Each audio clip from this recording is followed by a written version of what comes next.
오늘 함께 나눌 하나님의 말씀은 마가복음 11장 말씀입니다. 이 새벽에 나오신 사랑하는 성도 여러분들의 삶 가운데 하나님께서 주신 은혜가 넘치시기를 축복합니다. 공간복음이라고 불리는 복음서가 있습니다. 마태복음, 마가복음, 누가복음 중에서 신학자들은 이 마가복음이 그 뼈대가 된다라고 보고 있습니다. 이 세 복음서 모두 아주 비슷한 구조를 가지고 있는데요. 복음서를 읽다 보면 다 나오는 그런 내용들이 많이 있을 뿐만 아니라 공통되게 예수님의 사역이 갈릴리에서부터 시작해서 예루살렘으로 와서 십자가를 지시고 다시 부활하는 사건으로 사건이 마무리되어 있음을 볼 수가 있습니다. 그래서 공간복음만 보면 예수님의 사역 기간은 그렇게 길지 않아 보입니다. 왜냐하면 1년이 채 안 되는 기간으로 보일 수도 있어요. 그 기간을 계산할 때 예수님께서 예루살렘에 몇 번 오셨는지, 몇 번의 명절을 지내셨는지를 통해서 우리가 계산을 할 수 있는데, 공간복음에는 6월절에 예루살렘 오시는 예수님의 모습만 묘사가 되고 있습니다. 왜냐하면 유대인 성인 남자는 1년에 최소한 3번은 예루살렘에 와야 했습니다. 우리가 잘 알고 있는 그 3개의 절기, 6월절, 그리고 맥추절, 수장절, 이 3번의 절기에는 늘 예루살렘에 와서 예배를 드렸어야 하기 때문에 예수님의 예루살렘 방문을 통해서 몇 번의 예루살렘 방문이 있었고 몇 번의 명절이 지나갔고, 이를 통해서 예수님이 얼마나 오랫동안 사역하셨는지를 계산할 수 있습니다. 그런데 이 공간복음을 통해서는 예수님이 한 번밖에 예루살렘에 오지 않으셨기 때문에 길어야 1년이라는 계산을 할 수밖에 없습니다.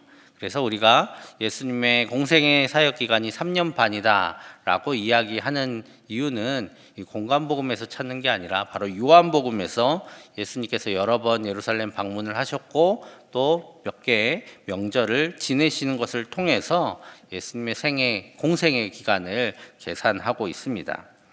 그렇다면 왜 마가복음은 이렇게 예수님의 사역을 묘사를 했을까요?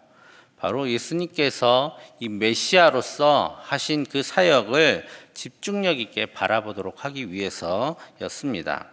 예수님께서 이전에도 자주 예루살렘에 오가셨을 거예요. 하지만 그것은 예수님 사역의 일부분이었을 것입니다. 명절이니까, 유대인 남자니까 가서 예루살렘에 가셨고 그곳에서 말씀을 전하시고 다시 고향으로 돌아오시는, 그 갈릴리 주된 사역지로 돌아오시는 일들을 반복하셨습니다. 하지만 이 마지막 예루살렘 방문은 예수님에게도 특별한 사역이었기 때문에 오늘 이 공간복음은 다른 예루살렘의 방문 이야기들을 다 정리를 하고 오직 이 마지막 예루살렘 방문에 집중하도록 오늘 그렇게 묘사하고 있습니다.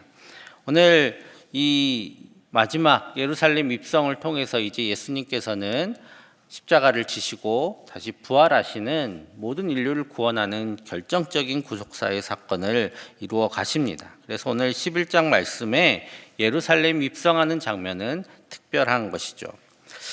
오늘 지금까지 몇 번이고 오셨을, 아마 12살 이후로부터 예루살렘을 방문해야 될 의무가 생기는 유대인으로서는 최소 60번, 20년 동안 60번은 예수님께서 예루살렘에 방문을 하셨을 테지만 이번만큼은 특별한 입성이었기 때문에 오늘 예수님께서는 제자들에게 나귀 새끼를 풀어오라고, 가져오라고 말씀하십니다. 그렇게 나귀 새끼를 가져왔을 때에 제자들과 또 많은 사람들의 반응이 아주 눈여겨볼 만합니다. 7절, 8절 제가 읽겠습니다. 나귀 새끼를 예수께로 끌고 와서 자기들의 겉옷을 그 위에 얹어 놓음에 예수께서 타시니 많은 사람들은 자기들의 겉옷을, 또 다른 이들은 들에서 벤 나뭇가지를 길에 펴며. 무슨 의미일까요? 나귀 새끼가 이제 걸어서 예루살렘을 향해 가게 될 텐데 많은 사람들이 겉옷을 나귀 새끼 앞에 펴고 또 많은 나뭇가지들을 그 앞에 펴놓습니다. 바로 나귀 새끼가 땅바닥을, 맨 바닥을 밟지 않도록 하는 거죠. 일종의 레드카펫을 쫙 펼쳐 놓는 겁니다. 왜 이런 일을 했을까요? 예수님께서 나귀 새끼 타는 거랑 이런 일들을 너무 자연스럽게 하고 있잖아요. 바로 이들은 한 가지 예언을 알고 있었기 때문입니다. 스가랴 9장 9절에 이런 말씀이 나옵니다. 시온에 따라 크게 기뻐할지어다. 예루살렘에 따라 즐거이 부를지어다. 보라, 내 왕이 내게 임하시나니 그는 공의로우시며 구원을 베푸시며 겸손하여서 나귀를 타시나니 나귀의 작은 것 곧 나귀 새끼니라 라는 예언을 스가랴를 통해서 이미 수백 년 전에 하셨습니다. 그리고 유대인들은 메시아를 바라며 드디어 왕이 오실 때에 이렇게 하실 것이다 라는 그 말씀을 다 알고 있었습니다. 그렇기 때문에 그들은 예수님께서 나귀 새끼를 타자 다 그들의 옷을 펴고 이 종려나무 가지를 땅에 펴면서 왕의 입성을 축하하고 또 기뻐했던 것이죠. 호산나 하며 불렀던 것은 드디어 왕이 우리 가운데 오셨다, 메시아가 우리 가운데 오셨다라는 기쁨의 표시였습니다. 오늘 예수님께서 나귀 새끼를 타심을 통해서 지금까지 있었을 수십 번의 다른 입성들과 달리 이제는 메시아로서 왕으로서 이스라엘의 구원자로서 예루살렘에 입성하고 계십니다. 나귀 새끼를 탄 걸 본 모든 유대인들은 그래서 이 상황을 보며 이 순간을 보면서 이 스가랴의 예언을 떠올리고 또 함께 기뻐했던 것입니다. 오늘 우리도 마찬가지입니다. 여러분 교회를 수십 번 또 나오시고 예배도 아마 수백 번은 들으셨을 겁니다. 그런 많은 시간들 또 기도하며 나아갔을 때에 매 순간 특별하지 않을 수도 있습니다. 오늘은 그냥 예배드리는 날, 오늘은 그냥 말씀 듣는 날, 해야 될 것 같아서 왔다 갔다 했던 그 많은 시간들과 다르게 어느 날 예수님께서 우리의 삶 가운데 왕으로 입성하는 순간이 오게 될 것입니다. 그 왕으로 오시는 그 예수님을 우리가 다시 우리의 삶의 구주로, 우리의 삶의 인도자로, 우리의 삶의 주인으로 맞이할 때에 또한 우리의 삶이 다시 변하고 또 우리의 삶 가운데 구원의 감격이 회복될 줄 믿습니다. 오늘 말씀 가운데 또 기도하신 가운데 또 오늘 하루의 삶을 살아가시는 가운데 예수님이 우리에게 왕으로 임하시는 놀라운 경험을 다시 그 감격을 누리시는 모든 성도님들 되시기를 간절히 축복합니다. 그 다음으로 오늘 예수님께서 무화과 나무를 저주하는 장면이 나옵니다. 이 무화과 나무 입장에서는 다소 많이 억울할 수 있습니다. 왜냐하면 무화과 나무가 열매 맺을 때가 아니었다라고 분명하게 말씀하고 있기 때문이죠. 그렇다면 오늘 왜 예수님께서 무화과 나무를 저주하셨을까요? 배가 고파가지고 무화과 나무 열매를 찾으려고 갔는데 없어서 화가 나서 저주하셨을까요? 아니면 믿음으로 못할 일이 없다라는 거 보여주시려고 무화과 나무를 저주하셨을까요? 오늘 예수님께서 무화과 나무를 저주하시면서 왜 무화과 나무를 저주했는지 이렇게 말씀하고 계십니다. 13절입니다.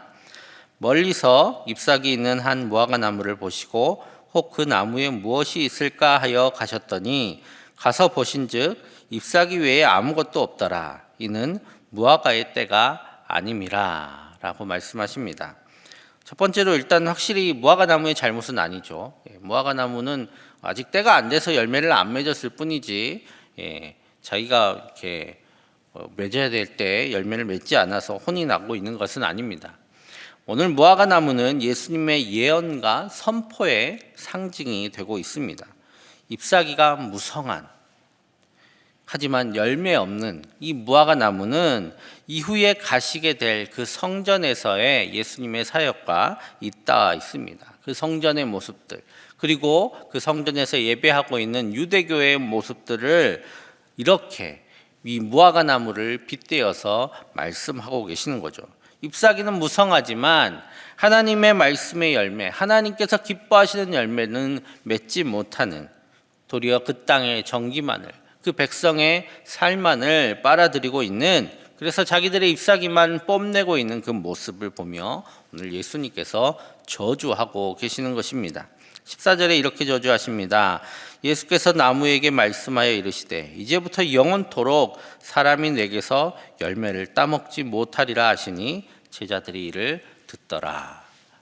오늘 이 말씀이 나무에게도 저주가 되었지만 나무와 닮아 있는 성전과 유대교를 통해서도 말씀하고 계십니다. 이제 유대교와 성전은 하나님의 은혜의 통로로 쓰임받지 못하고 이제 그 잔이 넘어가서 예수님을 통해서 예수님을 터삼고 성령 안에서 각자가 하나님의 성전으로서 살아가게 될 것을 이렇게 말씀하고 계시는 것이죠. 그래서 오늘 예수님께서 성전에 들어가셔서 많은 매매하는 자들을 쫓아내시며 하시는 말씀이 이렇습니다. 오늘 17절 말씀 같이 읽겠습니다. 이에 가르쳐 이르시되 기록된 바 내 집은 만민이 기도하는 집이라 칭함을 받으리라고 하지 아니하였느냐. 너희는 강도의 소굴을 만들었도다 하시매. 아멘. 예수님께서 성전의 상인들을 다 쫓아내시고 이렇게 뭐가 들고 다니는 사람들도 다 쫓아내시면서 오늘 이렇게 말씀하셨습니다. 예수님께서 막 이렇게 성전을 청소하는 사건 이렇게 우리가 이야기를 하는데 예수님께서 성전을 이렇게 청소하시는 게 이 성전을 깨끗하게 해서 다시 써야지 이런 의미가 아닙니다. 예수님께서도 잘 알고 계세요.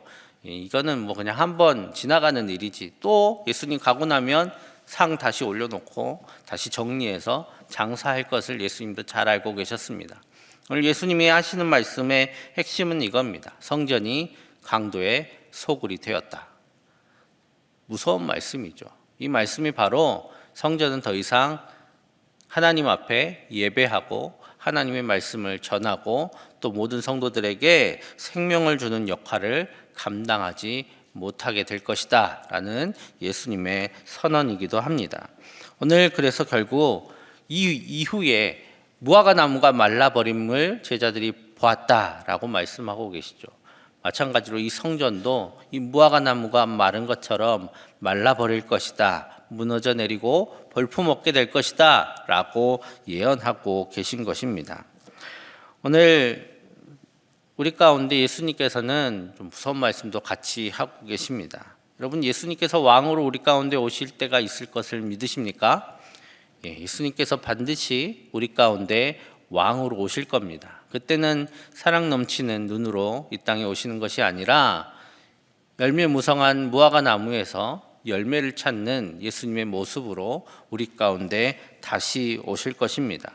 그때 예수님 앞에 오늘 우리가 잎만 무성한 무화과 나무 같이 믿음의 겉모양만 무성한 이들로 발견되게 된다면 오늘 무화과 나무가 받았던 저주처럼 우리에게도 하나님께서 또 예수님께서 그렇게 책망하게 되실 것입니다. 오늘 우리의 삶 가운데 믿음의 겉모습이 무성한 것뿐만 아니라 또 그 안에 하나님께서 원하시는 생명의 역사들이 일어나기를 간절히 축복합니다. 많은 이들이 우리를 통해서 힘을 얻고 또 우리의 그늘에서 쉼을 얻고 또 우리 입술의 말과 삶의 행동을 통해서 위로를 얻는 그런 하나님께서 기뻐하시는 역사들이 우리의 삶 가운데 나타나고 또 하나님께서 우리의 삶 가운데 그런 것들을 열매로 또 기뻐하시는 귀한 일들이 일어나기를 간절히 축복합니다.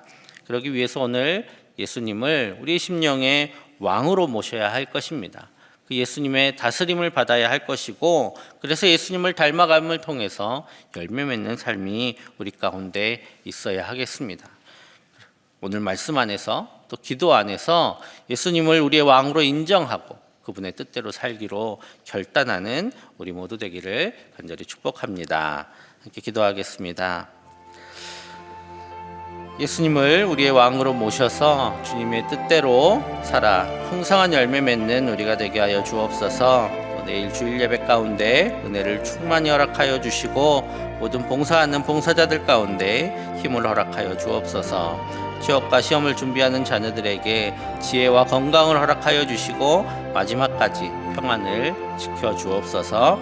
또 성경 통독 가운데 있습니다. 성경 통독을 통해서 모든 함께하는 성도들이 하나님의 말씀을 듣는 큰 기쁨이 있게 하여 주옵소서. 우리 함께 기도하며 나아가겠습니다. 사랑의 아버지 하나님 감사합니다. 하나님께서 우리의 왕으로 오셔서 우리를 주님께서 주장하여 주시고 우리를 주님의 품으로 인도하여 주심을 감사합니다. 하지만 주님, 우리가 배역한 백성이 되어 주님의 음성을 듣지 않고 하지 않고 그렇게 살다 보니 입만 무성한 무화과 나무처럼 열매 없는 삶을 살고 있는 것은 아닌지 주님 앞에 주님 우리 삶을 돌아봅니다. 주여 간절히 원하옵기는 우리가 주님의 뜻대로 살며 주님께서 기뻐하시는 삶을 살아 하나님께서 기뻐하시는 삶의 풍성한 열매를 맺기를 원합니다. 성령의 열매들이 맺혀가게 하여 주시고 이를 통해서 많은 이들이 주님께서 주시는 귀한 은혜를 누리며 또 생명의 역사를 함께 나누는 귀한 은혜의 통로가 되기를 간절히 소망합니다. 하나님 우리가 온전히 주님을 우리 왕으로 모시게 하여 주옵소서. 주님의 뜻에 순종하게 하여 주옵소서. 주님을 닮아가는 삶을 살아가게 하셔서 하나님의 자녀로서 주님께서 기뻐하시는 삶 살아갈 수 있도록 성령 하나님 우리 가운데 임재하여 주시옵소서. 하나님 내일 주일입니다. 주일의 모든 예배 가운데 주님께서 은혜 주시되 영화부터 모든 청년부의 예배 이후까지 하나님께서 함께 하시고 모든 성도들 주님 안에서 기뻐함으로 주님을 예배하는 복된 시간이 되게 하여 주옵소서. 봉사자들 가운데 힘을 더하여 주셔서 기쁨으로 이 일들을 감당할 수 있도록 주님 도와주옵소서. 시험과 시험을 준비하는 자녀들이 있사오니 지혜와 명철을 더하여 주시고 건강 주시며 마지막 순간까지 주님께서 최선을 다할 수 있도록 그 마음의 평안과 담대함을 허락하여 주시옵소서. 하나님 성경의 성경 독독을 하고 있습니다. 하나님 말씀을 읽을 때에 주님의 말씀을 깨닫는 기쁨이 있게 하여 주시고 또 그 말씀대로 살아가기로 결단하는 복된 시간이 될 수 있도록 주님 은혜를 충만히 부어 주시옵소서. 오늘 하루도 주님께서 은혜를 더하여 주시옵소서. 사랑의 아버지 하나님, 하나님의 그 크신 은혜를 감사합니다. 주님께서 우리에게 믿음 주셔서 예수님을 왕으로 모시게 하시고 또 주님을 따라 살아갈 수 있도록 도우시니 감사합니다. 주님, 우리가 주님의 음성에 더욱 귀를 기울이며 순종하게 하여 주시고 그래서 우리의 삶을 통해 하나님 기뻐하시는 열매가 풍성히 맺혀질 수 있도록 주님 우리 가운데 함께하여 주옵소서. 내일 주일 예배가 있습니다. 예배 가운데 은혜 주시고 또 모든 봉사자들이 주님 마음으로 기쁨으로 일들 감당할 수 있도록 주님의 은혜를 더하여 주옵소서. 취업과 시험을 준비하는 자녀들 마지막 순간까지 최선을 다할 수 있도록 지혜와 건강을 더하여 주시고 또 담대함과 평안함을 허락하여 주옵소서. 주님 성경 통독 가운데 있사오니 주님 그 말씀 읽는 기쁨이 우리 가운데 넘치게 하여 주시고 또 그 말씀 따라 살아갈 수 있도록 결단의 순간들이 되게 하여 주시옵소서. 오늘 하루의 삶 가운데도 함께 하여 주시고 이후의 기도 시간에도 주님 만나는 복된 시간 되게 하여 주시기를 간절히 원하오며 예수님의 이름으로 기도하옵나이다. 아멘.